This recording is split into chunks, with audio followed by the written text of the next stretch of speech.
sejahtera murid-murid. Adakah anda pernah menulis surat kiriman? Terdapat dua jenis surat kiriman, iaitu surat kiriman rasmi dan surat kiriman tidak rasmi. Dalam pelajaran kita pada hari ini, kita akan belajar karangan jenis surat kiriman rasmi. Berikut merupakan tajuk kita pada hari ini, Masyarakat Prihatin. Kita akan tulis sebuah surat kiriman rasmi berdasarkan maklumat-maklumat yang diberikan. Sebelum itu, kita akan lihat terlebih dahulu format surat rasmi.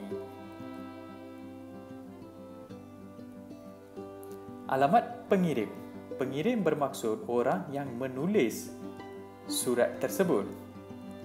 Alamat pengirim perlu ditulis di bahagian kiri, diikuti dengan garisan panjang yang memisahkan alamat pengirim dengan alamat penerima.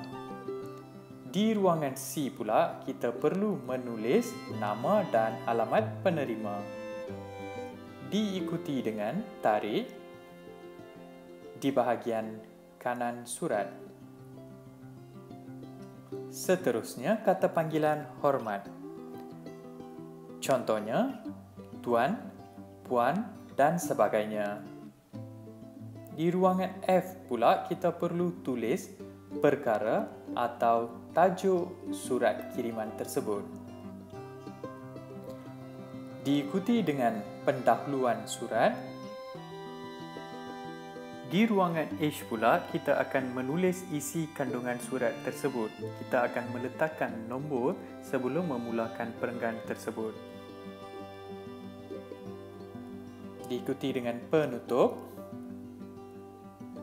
Di ruangan J pula, kita akan letakkan tanda tangan, di mana kita akan menulis yang benar, koma dan diikuti dengan tanda tangan. Di bawah tanda tangan, kita perlu menulis nama pengirim. Semua huruf mestilah huruf besar. Di bawah nama pengirim, kita perlu menulis jawatan. Contohnya, setiausaha.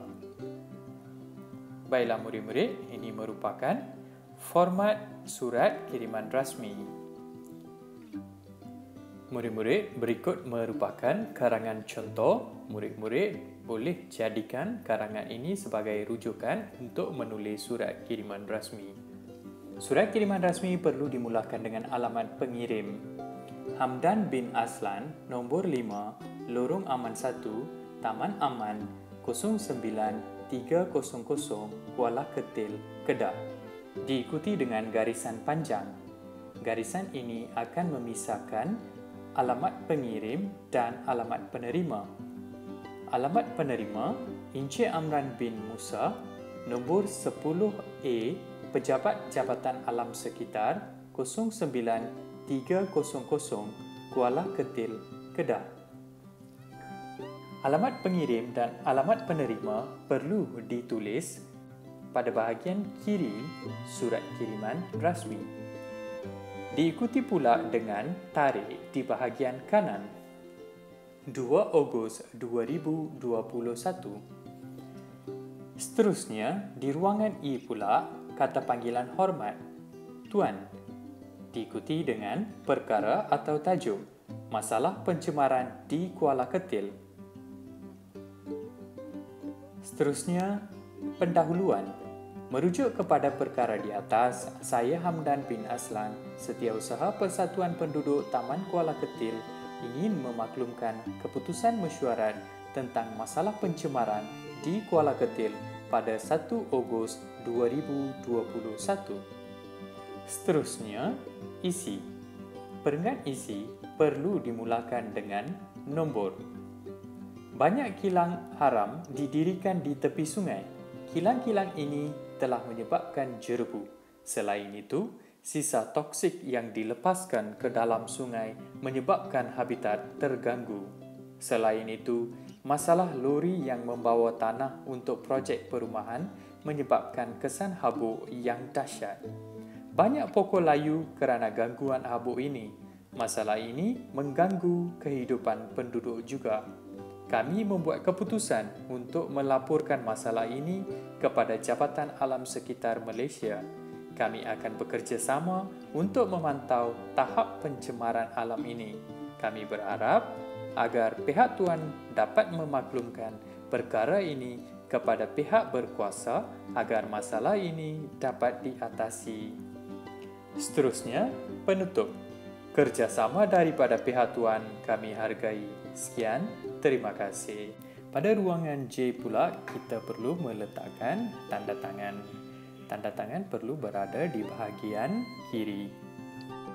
Yang benar diikuti dengan tanda tangan. Nama perlu ditulis dalam huruf besar. Seterusnya diikuti dengan jawatan. Setiausaha Persatuan Penduduk Taman Kuala Ketil. Baiklah murid-murid, beginilah format surat kiriman rasmi. Cikgu amat berharap murid-murid dapat faham cara menulis surat kiriman rasmi. Cikgu juga amat berharap murid-murid dapat manfaat daripada pelajaran ini. Semoga kita bertemu kembali. Sekian, terima kasih.